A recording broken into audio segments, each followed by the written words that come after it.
Voilà, Joseph Confavreux de la rédaction de Mediapart m'a rejoint pour ce second plateau. Il remplace Mathilde Mathieu. Donc, second plateau intitulé État d'urgence, loi d'exception et atteinte aux libertés, avec trois invités. Vanessa Codaccini, bonsoir. Vous venez de publier ce livre, Justice d'exception, l'État face aux crimes politiques et terroristes. C'est publié chez CNRS Éditions et vous êtes maîtresse de conférences en sciences politiques à l'université Paris 8. Second invité est un avocat. Vous vous appelez Patrice Espinosi, bonsoir. Et vous êtes avocat au Conseil d'État et à la Cour de cassation. Troisième invité, une historienne, bonsoir. Sylvie Thénault, historienne, directrice de recherche au CNRS. Et vous avez particulièrement travaillé sur la répression d'État, la justice durant la guerre d'Algérie. Joseph. Donc justement, on avait envie de commencer avec vous parce que vous avez notamment fait un article où vous étudiez le destin d'une loi, de cette loi sur l'état d'urgence de 1955 avec jusqu'à 2005, en passant par ce qu'on oublie parfois, l'état d'urgence qui avait été déclenché en Nouvelle-Calédonie aussi en 1985. Donc les trois moments. Bon, juste, on a envie de vous demander comment est-ce qu'on continue le destin de cette loi aujourd'hui, quel regard historique vous portez là-dessus, est-ce qu'il y a des comparaisons possibles, même si évidemment ce n'est pas terme à terme? Il y a un point important, en tout cas il y a une première leçon importante sur cette question du destin, c'est que les gouvernements en 1955 qui ont élaboré l'état d'urgence avaient la situation du début de l'insurrection en Algérie en tête. Et donc quand on étudie de près l'élaboration de la loi, tout était pensé pour l'Algérie. Ils n'avaient que l'Algérie en tête. Et donc c'est en toute inconscience, à mon avis, qu'ils ont laissé cette loi dans le droit français. En fait, ils ont choisi de faire comme ça parce que s'ils avaient fait un état d'exception rien que pour l'Algérie, ils auraient pu être accusés de traiter ces trois départements français de façon discriminatoire. Alors ils se sont dit, on va créer une nouvelle loi dans le droit français en disant qu'elle peut s'appliquer sur n'importe quelle portion du territoire national. Comme ça, on maintenait la fiction que l'Algérie, c'était la France. Et par décret, on la déclarera là où c'est nécessaire, sous la motivation qui existe toujours, le péril imminent présentant le caractère de graves atteintes à l'ordre public, etc. Et du coup, ils ont procédé comme ça vraiment parce qu'ils ne voulaient surtout pas porter atteinte à la fiction de l'Algérie française. Et ils ont laissé une loi en n'anticipant absolument pas les possibilités futures d'exploitation. Alors, là, on a l'impression que vous parlez pour le présent, parce que donc la seule leçon de l'histoire qu'on peut tirer, c'est que quand une loi est là, elle reste et on ne sait pas qui va en faire usage. Exactement. Et du coup, ça veut dire qu'aujourd'hui, puisqu'il y a des réflexions qui sont lancées aujourd'hui par le gouvernement sur des réformes, l'état d'urgence, sa constitutionnalisation, etc., moi, je ne suis pas juriste, mais je pense que les collègues juristes, précisément, devront être extrêmement vigilants pour essayer de veiller au terme de la rédaction, etc., pour essayer d'anticiper éventuellement. À mon avis, la meilleure anticipation, c'est qu'il n'y ait pas de loi d'exception, mais que dans le droit commun, on réfléchisse à des outils nécessaires dans certaines circonstances. Mais là, vraiment, la loi, y compris, elle a été rédigée rapidement, parce que l'insurrection en Algérie, c'est novembre 1954, le vote, c'est fin mars 1955, donc c'est en quelques mois. Et du coup, la rédaction même est un peu bâclée. L'article 1 disant qu'on peut déclarer l'état d'urgence dans toute zone du territoire national en cas de péril imminent, trouble grave à l'ordre public, qu'est-ce que ça veut dire? À l'époque, les députés communistes avaient dit « Ah, l'Algérie, ce n'est qu'un prétexte, c'est une loi qu'on pourrait utiliser contre le mouvement ouvrier ». Tout le monde a ri à l'époque. Aujourd'hui, on rit moins. Parce que oui, effectivement, avec une formulation comme celle-là, c'est une loi qui peut être un outil de répression politique dépassant des éventuels terroristes présentant un danger direct pour la vie de personnes. Et par ailleurs, ça date même lié à la guerre d'Algérie. Quand maintenant on lit, je crois que j'ai vu cette photo dans un journal, c'était la fermeture d'une mosquée à Gennevilliers, il me semble. Donc on lit fermeture administrative d'une mosquée par l'autorité du préfet, etc. Je ne sais plus quelle est la formule exacte, mais par la loi de 1955. On se dit, là, il y a une sorte de déflagration historique, enfin quand même, 1955, même pas un an de guerre d'Algérie, fermeture de mosquées, français musulmans, enfin il y a quelque chose qui est presque du domaine de l'impensé. C'est une loi qui est marquée d'une coloration évidemment coloniale. Il y a toutes les dimensions. Il y a la dimension répression politique. On peut l'utiliser contre l'extrême gauche ou le mouvement ouvrier, comme disait le Parti communiste à l'époque, même si finalement le PC n'a jamais été touché. Mais il y a aussi évidemment cette coloration-là. Et la réactivation en Nouvelle-Calédonie en 85 rentrait aussi dans ce cadre-là. On combat un mouvement nationaliste. Et là, après, vous avez plein de fils possibles, mais il y a aussi évidemment le fil de l'atteinte à tous ceux qui présentent un danger, qui sont arabes, musulmans, etc. etc. Ce fil-là existe aussi, oui, bien sûr. Même si effectivement c'est le fil colonial n'est pas le seul à tirer, parce Pas que vous montrez aussi, je crois qu'il faut faire attention c'est d'abord à ça, oui. un outil de répression politique, et vous montrez bien que les partisans de l'Algérie française qui avaient milité pour cette loi sur l'état d'urgence, ce sont eux qui, après même la fin de la guerre d'Algérie, vont être les victimes de cet outil. À mon avis, c'est la deuxième leçon. La première, c'est attention à la façon dont on rédige ce type de loi, parce que 60 ans après, on ne sait pas à quoi ça va servir. Mais la deuxième leçon aussi, c'est que des gens qui approuvent à un moment donné n'imaginent pas qu'un jour, ils pourront en être les victimes. Et là, moi, j'ai vraiment en tête un contexte précis, et puis je crois que ce soir, ça résonne particulièrement, où je me dis qu'on pourrait imaginer un jour un parti d'extrême droite qui arrive au pouvoir, qui décide que des manifestations massives, des mobilisations et des grèves, c'est un péril imminent présentant le caractère grave, hein, je cite de mémoire et à peu près, mais en tout cas. Et du coup, on pourrait imaginer que des militants de gauche qui aujourd'hui, en toute bonne foi, approuvent l'état d'urgence au nom de la lutte contre le terrorisme, se retrouvent ce jour-là victimes de perquisitions, d'assignations à résidence. Vanessa Codaccioni, vous étudiez notamment dans le livre que montrait Frédéric la manière dont certains moments de rupture façonnent des logiques exceptionnalistes et donc des fois instituent des procédures exceptionnelles, des procédures d'exception. D'ailleurs, on va peut-être revenir sur la différence. Est-ce que c'est toujours difficile de le dire quand on est au présent, mais est-ce que vous avez l'impression qu'on est dans un de ces moments de rupture ? Alors précisément, hein, j'ai appelé ça des moments de rupture qui vont façonner de nouveaux régimes d'exception, et c'est exactement ce qui est en train de se passer aujourd'hui. D'une part parce qu'on a profité de la prolongation de l'état d'urgence pour modifier la loi de 1955, avec des dispositions encore plus attentatoires aux libertés individuelles et collectives. Donc il y a pérennisation dans le droit d'une nouvelle forme de législation d'exception. Il y a ce projet de constitutionnalisation aussi de l'état d'urgence dont Sylvie Thénault vient de parler. Et puis il y a plein de propositions qui sont en train d'être avancées, de la plus farfelue, l'hyperticide, je pense au camp d'internement de Laurent Wauquiez, ou à la déchéance de nationalité pour les Français et les Françaises. Donc oui, on est dans un moment de rupture qui est en train de façonner un nouveau régime d'exception. Seulement, ce qui est important de dire aussi, c'est que tout ce qu'on est en train de vivre aujourd'hui n'est qu'un miroir grossissant de processus qui sont déjà à l'œuvre depuis plusieurs années. C'est pour moi la radicalisation de plusieurs phénomènes. Par exemple, la volonté politique de toujours disposer de plus de dispositifs d'exception, et notamment de dispositifs d'exception permanents.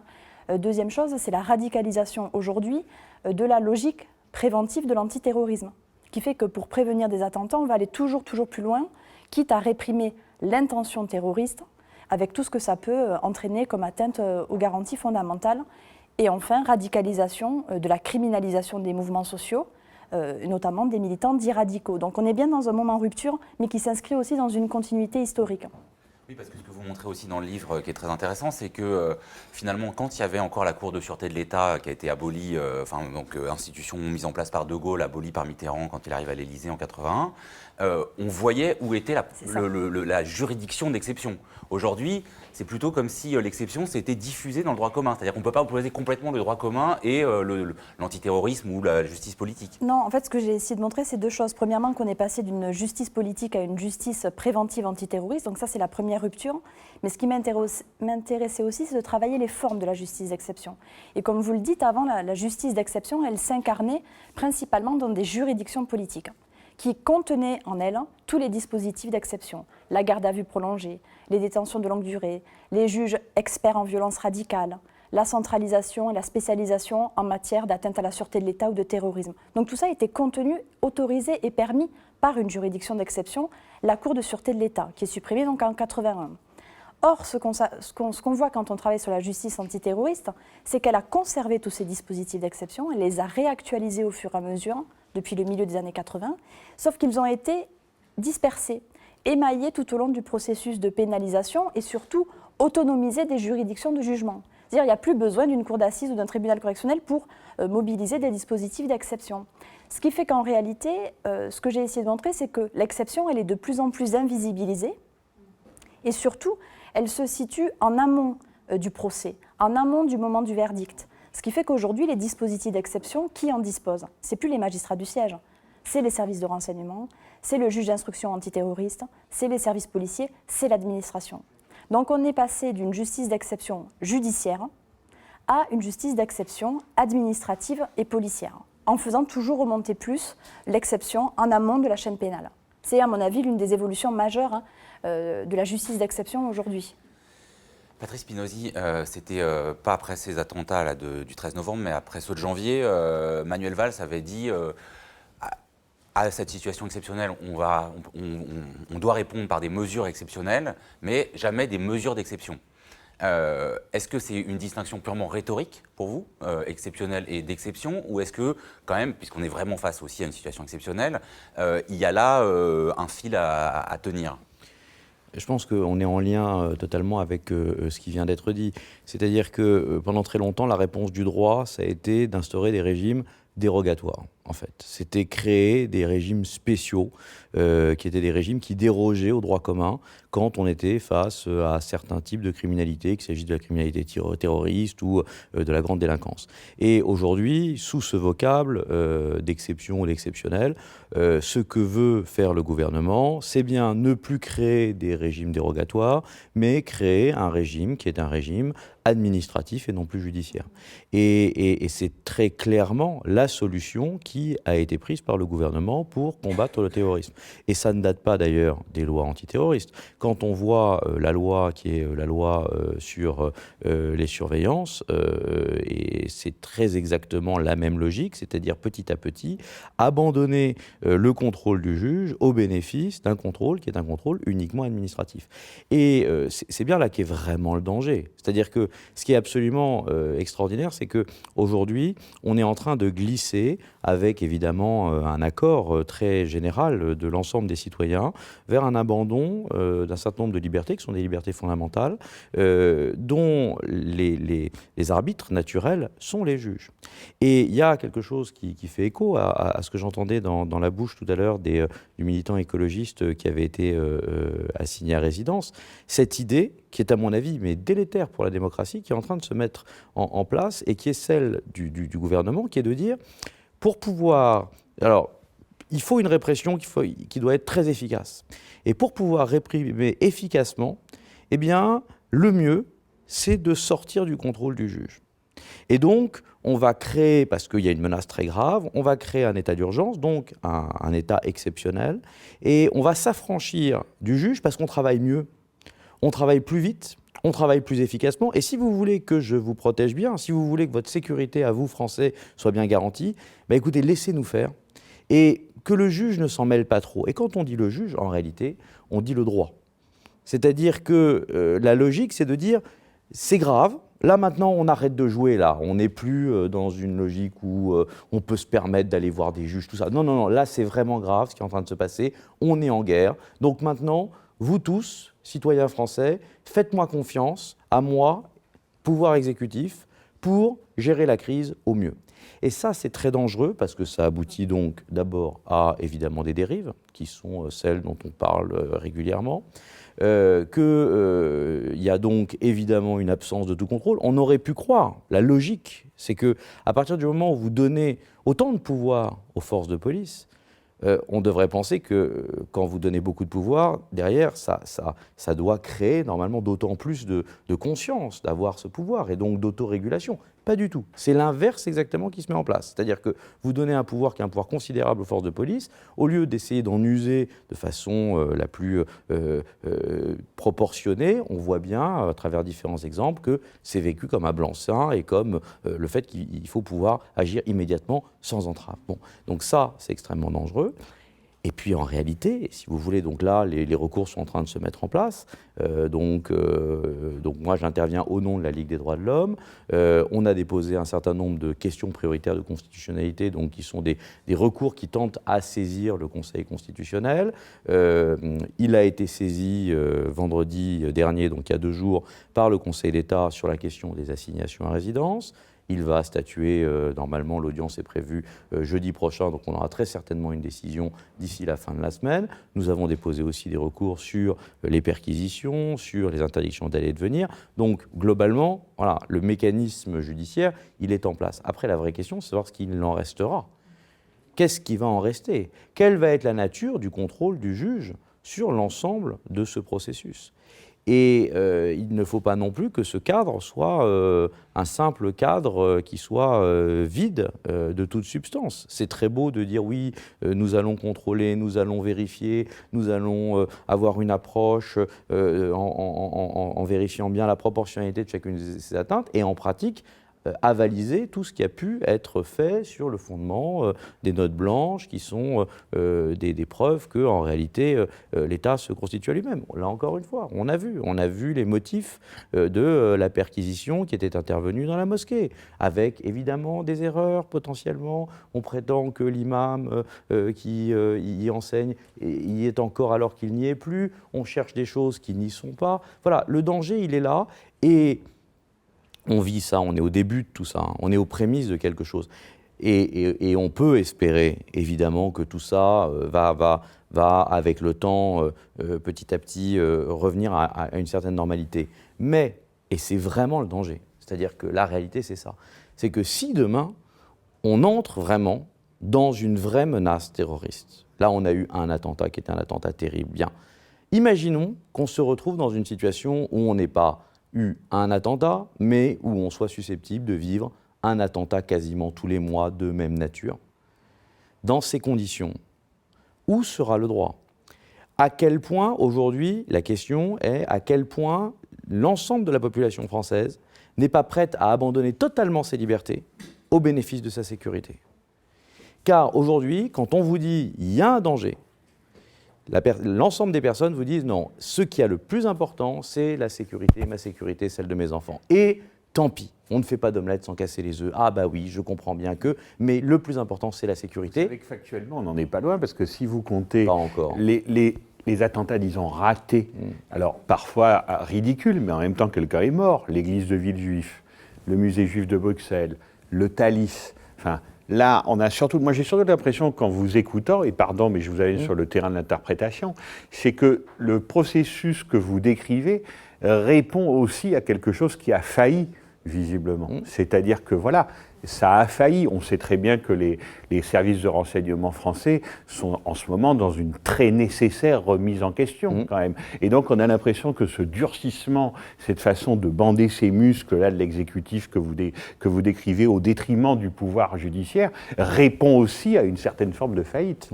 Oui, ça je suis entièrement d'accord avec vous. Moi, ce qui m'inquiète en réalité, c'est de savoir quelle va être la nature de la réaction de l'ensemble des citoyens. Voilà. Aujourd'hui, on est quand même... parce que c'est eux qui sont les premiers concernés, en réalité. Hein. Tout ce qui est fait à leur bénéfice, et l'ensemble de ces mesures d'exception sont susceptibles de se retourner contre eux. C'est toujours le même problème. On va dire, évidemment, c'est nécessaire, sauf quand ça vous arrive à vous. Si demain... vous, parce que vous êtes des entreprises de presse et que vous osez organiser des débats où on se questionne la légitimité des moyens qui sont engagés par le gouvernement aujourd'hui, d'un seul coup, on va soit vous interdire, soit vous perquisitionner de la même manière parce que vous êtes des intellectuels et que vous vous interrogez. On va vous dire, écoutez, ça serait quand même bien que vous ne fassiez pas ce type d'émission. C'est ce vers quoi le danger est susceptible de nous amener, si vous voulez.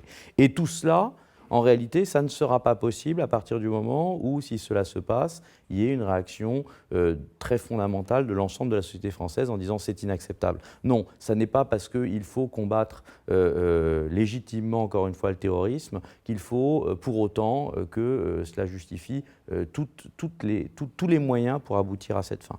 Et ce qu'on voit, moi, à mon sens, ce qu'on a vu là, c'est que quand vous donnez beaucoup de pouvoir aux forces de police, elle ne le régule pas, elle l'utilise et d'une façon assez disproportionnée. Sylvie Thénault. Moi, je crois que non seulement elle ne le régule pas, mais j'ai un peu des questionnements aussi sur la volonté politique qui est effectivement de lutter contre le terrorisme, mais on voit bien en même temps qu'il y a d'autres cibles. Et on a utilisé l'état d'urgence contre des manifestations écologistes critiques de la COP21, par exemple. Bon, là, je ne vois absolument pas au plan politique la légitimité. Pour moi, ce qui est très frappant, l'autre fois, j'ai fait une sorte de lapsus, j'ai dit je revis la guerre d'Algérie. Évidemment, je ne l'ai pas vécue, mais c'est très frappant. Et à mon avis, on a intérêt, si on veut faire un travail citoyen, à aller lire les historiens sur cette question, comme on revoit les mêmes logiques que se déclencher, qui sont en fait des logiques de fuite en avant. Parce qu'effectivement, l'administratif qui prend le pouvoir sur le judiciaire pendant la guerre d'Algérie, c'est totalement éclatant. Le problème, c'est quand est-ce qu'on en sort en fait. Et en fait, on en sort quand on a la solution politique à la situation posée. Mais arrêter des gens, même les mettre dans des camps, parce que pendant la guerre d'Algérie, on les a fait, les camps d'internement, ça ne sert strictement à rien. Là, j'avais vraiment envie de le dire, hein, parce que les militants nationalistes algériens qu'on a mis dans des camps en les assignant à résidence, en fait, ça servait à rien, parce qu'une fois qu'on les avait mis dans des camps, on n'avait pas résolu le problème. Ils faisaient des camps, des séminaires de formation, les autorités s'en plaignaient tout le temps. Et puis, en fait, ils ne savaient pas quand les relâcher. Parce qu'en fait, ces gens-là, qui à un moment donné avaient été dangereux, avaient été mis dans les camps, eh ben, on ne savait pas comment évaluer leur dangerosité, une éventuelle réduction de leur dangerosité. Donc, en plus, ce sont vraiment des dispositifs à courte vue et qui montrent bien que la solution à ce type de situation, elle est politique et elle dépasse ce cadre-là. Ce qui veut dire que les atteintes aux libertés, il faut absolument les réduire parce qu'elles ne sont pas efficaces à long terme. Et la fuite en avant, c'est qu'on pense qu'il faut toujours aller plus loin et on enfonce, on approfondit les dispositifs sans résoudre la situation. Pendant la guerre d'indépendance algérienne, sous la période gaulliste, les 4 dernières années, 58-62, il y a des mobilisations citoyennes de plus en plus fortes qui disent clairement « cette guerre met en péril la République et nos libertés ». Il y a un empilement de législation d'exception, à mon avis, qui crée une espèce de maquis dans lequel on ne peut plus se repérer. Il y a l'article 16, il y a les pouvoirs spéciaux, il y a l'état d'urgence, tout cela s'empile, ce qui fait que même quand on veut étudier, par exemple, les effets de l'état d'urgence, on a du mal, parce qu'on voit la presse saisie, on voit des livres interdits, on voit des perquisitions, on voit des gens arrêtés, assignés à résidence, mais de toute façon, juridiquement, on a créé une espèce d'échafaudage dont on se demande comment on va le défaire ensuite. Et de fait, l'état d'urgence sur le territoire métropolitain, il a survécu à la fin de la guerre en Algérie. Il a duré jusqu'au 31 mai 63. L'indépendance de l'Algérie, c'est juillet 62. Et à ce moment-là, il y avait des gens qui commençaient à dire « bon, ben maintenant, c'est terminé. Vous pourriez peut-être mettre fin à l'état d'urgence. Ah, mais oui, mais il y a toujours l'OAS. » Et en fait, il faut faire aussi très, très attention à ça, qui est cette espèce d'engrenage sans fin. On voit effectivement la pente glissante que vous pouvez décrire. En même temps, on voit bien que si on recompare à 2005, où on réentendait un argument dont vous montrez qu'il était déjà présent en 1955, c'est élaborer l'état d'urgence, c'est braquer un canon pour écraser une mouche. Là, on voit bien qu'on a beaucoup plus de mal à mobiliser cet argument, parce qu'il y a quand même eu un bain de sang dans Paris, et du coup, une autre différence qui est intéressante avec 55, c'est que l'état d'urgence se crée pour ne pas faire un état de siège, c'est-à-dire ne pas donner les pouvoirs aux militaires, et aussi pour ne pas reconnaître au Front de Libération Nationale algérien la qualité de soldats. Là, on parle d'actes de guerre, on parle de cet oxymore bizarre d'armée terroriste, donc quand même... En fait, je pense que cet état d'urgence, il est vraiment adapté à une situation où il faut faire la guerre sans la déclarer. Hein. Mais moi, ce qui m'a beaucoup frappé, d'ailleurs, dès le 14 novembre, quand l'état d'urgence a été annoncé, déclaré, c'est que je me suis dit, mais il n'est pas obsolète. Parce que quand même, comme Vanessa Kodachioudi le disait tout à l'heure et comme ça a été rappelé dans la presse, les dispositifs antiterroristes, ils se sont développés depuis 1986 jusqu'à nos jours. Aujourd'hui, c'est plus l'armée, il y a des forces spéciales. Au plan judiciaire, il y a une section antiterroriste au parquet de Paris. Donc moi, là où j'ai été très surprise, c'était pas tellement de me dire est-ce que c'est pas disproportionné par rapport aux besoins qu'il y a de lutter contre le terrorisme. C'est toujours d'actualité, c'est toujours utile pour démanteler un réseau terroriste de déclarer l'état d'urgence. Alors là, les juristes, la réponse que j'ai entendue en essayant de me tenir au courant de l'actualité, c'est qu'il y en a besoin pour les perquisitions administratives et les assignations à résidence. Mais j'ai envie de dire, si on a besoin que de ça, on ne déclare pas l'état d'urgence. On se débrouille pour prendre des dispositions dans le droit commun qui vont permettre ces deux outils dont on a besoin dans des conditions bien précises. Mais l'état d'urgence, c'est énorme. Il y a des dispositions qui dépassent largement ces deux aspects qui sont utilisés aujourd'hui. Et là aussi, il y a danger. On peut interdire les manifestations, fermer des salles de spectacle, etc.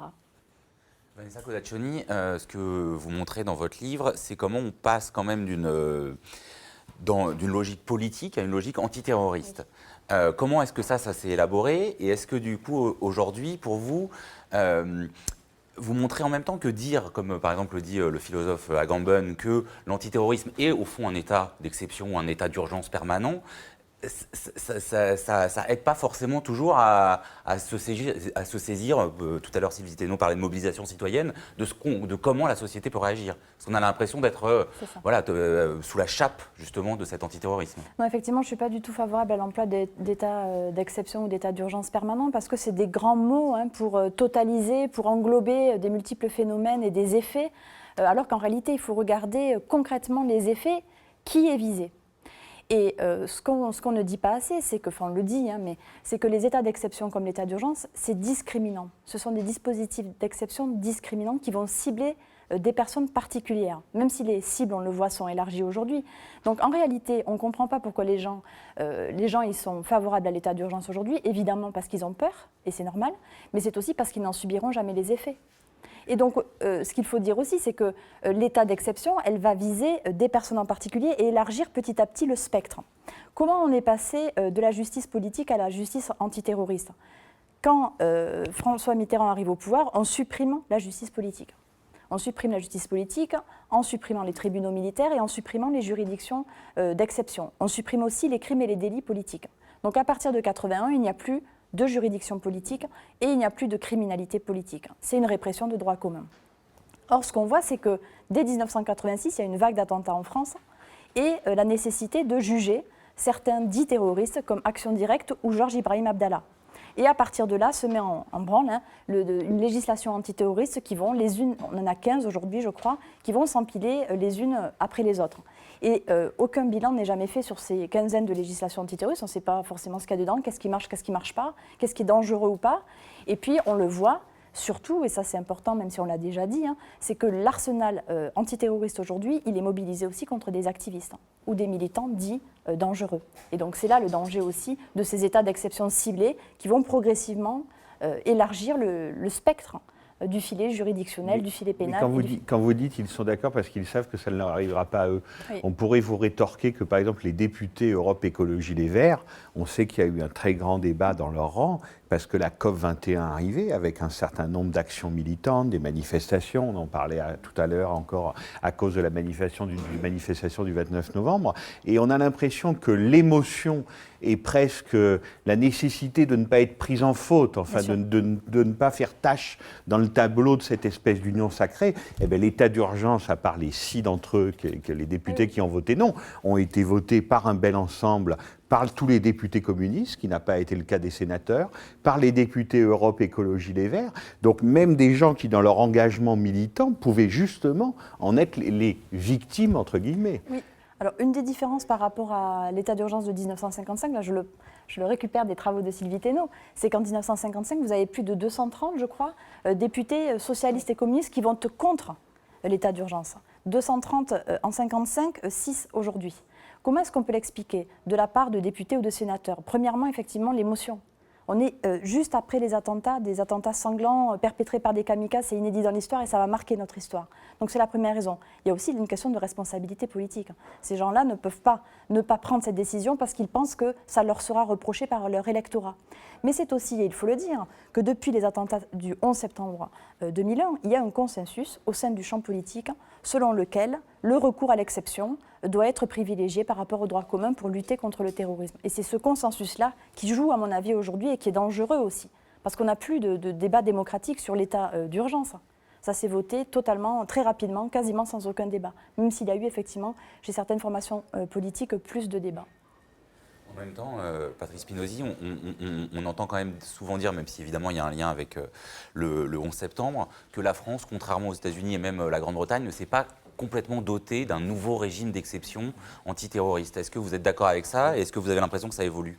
Oui, c'est certain, si vous voulez. Je pense qu'on aurait eu des gouvernements qui auraient cherché à plus copier ce qui a pu être fait aux États-Unis et adapter des Patriot Act. On aurait pu avoir des législations encore plus agressives. Bon, alors après, c'est toujours le même problème, c'est-à-dire que la législation, elle n'est pas sans contrôle. On revient toujours à la même difficulté. Quel va être le rôle du juge face à ces mesures qui sont des mesures exceptionnelles et qui portent atteinte à nos libertés fondamentales? Donc, les législations qui ont été prises, elles ont vocation à être contrôlées, aussi bien par les juges français, les juges internes, le Conseil d'État qui a statué, demain le Conseil constitutionnel, et aussi la Cour européenne des droits de l'homme. Les libertés fondamentales, si vous voulez, sont nées, c'est-à-dire l'ensemble de ces droits qui nous sont reconnus et qui sont immanents et auxquels personne ne peut toucher, et en particulier pas le législateur. C'est les grandes déclarations des droits de l'homme, elles sont apparues comme par hasard après la guerre de 1945, à un moment où on s'est bien rendu compte que des gouvernements qui avaient une façade démocratique, ou en tout cas qui avaient une façade de légitimité, étaient susceptibles par la loi de l'utiliser et que la loi pouvait mal faire. Bon, donc il y a normalement un garde-fou aux excès de la loi, il existe. Sauf que ce garde-fou, c'est un garde-fou théorique qui a vocation en pratique à être appliqué par le juge. C'est le juge qui est aujourd'hui maître des libertés et qui peut dire non, là ça va trop loin. La garde à vue de telle ou telle personne, la mise en cause de telle ou telle personne, la perquisition qui a été faite ici ou l'assignation à résidence, cela va trop loin, je l'interdis, je la bloque. Et c'est d'ailleurs une des raisons pour lesquelles, effectivement, comme on voit bien que le juge n'est pas maîtrisable par le pouvoir politique par nature, parce que le juge est indépendant, eh bien l'idée c'est de faire remonter l'ensemble des phases d'enquête, l'ensemble des phases de recherche d'infraction hors de la présence du juge. Donc on se retrouve dans cette situation où petit à petit le gouvernement essaye de sortir, s'agissant du terrorisme, du contrôle du droit et du juge. Donc on va voir, on est en plein, je dirais vraiment, on est vraiment au tout début d'un phénomène. Hein. C'est-à-dire que on va voir comment les choses vont se mettre en place. Peut-être que l'état d'urgence va se résorber de lui-même. Potentiellement d'ailleurs, il va se poser évidemment une question juridique à l'occasion de son renouvellement. Très certainement, la Ligue des droits de l'homme, en tout cas, que je représente, fera des actions judiciaires pour essayer d'éviter le renouvellement de l'état d'urgence. C'est possible. Le danger, le vrai danger, c'est ce dont on parle tout à l'heure. Et c'est ce qu'on nous annonce. En réalité, c'est qu'on va nous dire, mais l'état d'urgence, il est justifié par la menace terroriste. Et qui croirait que d'ici quelques semaines, la menace terroriste n'existera plus? Donc, ce que le gouvernement va nous vendre, c'est la nécessité de maintenir l'état d'urgence ou un état d'exception sous une forme ou sous un autre. Ça va être d'abord le renouvellement de l'état d'urgence, ça va être ensuite la révision de la Constitution qui va permettre l'utilisation de certaines mesures extraordinairement attentatoires aux libertés à partir du moment où on va brandir la menace terroriste. Et on va se retrouver dans une situation où, en réalité, le gouvernement aura obtenu, de la part du législateur, avec l'aval du juge, la possibilité d'avoir un bouton sur lequel il appuiera et où il dira, voilà, là c'est le terrorisme, je neutralise les libertés individuelles. Voilà. Oui, mais non, c'est du terrorisme, c'est grave. Donc maintenant, on n'a plus le temps, on ne va pas faire des recours, vous n'allez pas saisir le juge, vos libertés fondamentales, c'est important, mais c'est moins important que la sécurité. Voilà. Et c'est ça le danger. Vanessa Codaccini, vous êtes d'accord? Je suis d'accord avec ce qui vient d'être dit. Après, moi, je pense que nous avons un régime d'exception en France, oui. Et on le dit souvent, alors on oppose souvent les États-Unis et l'Angleterre et la France, en disant la France, non, elle n'a pas de régime d'exception, on est dans du droit commun avec quelques petites mesures dérogatoires. Je ne crois pas. Un régime d'exception, c'est un régime qui est attentatoire aux libertés fondamentales et qui va réserver un traitement spécifique, radical, plus sévère à une certaine catégorie de la population. C'est exactement ce qu'on a dans notre arsenal antiterroriste, avec des juges d'instruction spécialisés dans le terrorisme, mais aussi avec des modalités de jugement différenciées. Et je prends l'exemple de la cour d'assises. La cour d'assises, quoi de plus de droit commun que d'une cour d'assises? Or, en réalité, on voit que dans le cas des terroristes, des individus considérés comme terroristes, alors ça va de Carlos à Ivan Colonna, à des djihadistes qui auraient perpétré des attentats, cette cour d'assises, elle devient d'exception. Elle est privée de son institution centrale, le jury.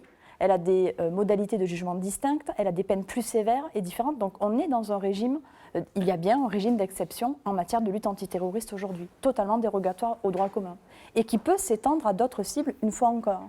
Et c'est là le danger.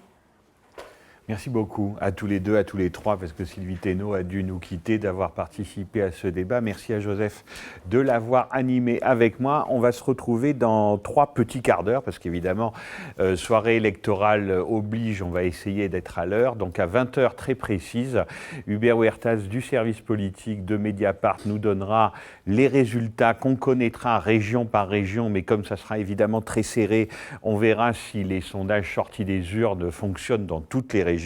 Dans certaines, ils risquent de fonctionner, dans d'autres, ils ne se prononceront peut-être pas. Ça, on le saura dans 3 quarts d'heure. Il me reste à vous dire que l'offre de cette soirée Mediapart Live, c'est un abonnement à Mediapart de 3 mois pour seulement 9 €. Et puis ce livre, préparé par la rédaction, L'implacable inventaire, à mi-mandat, une mise en perspective des reniements de la présidence Hollande, c'est publié chez Don Quichotte. On se retrouve à 20h. Merci beaucoup.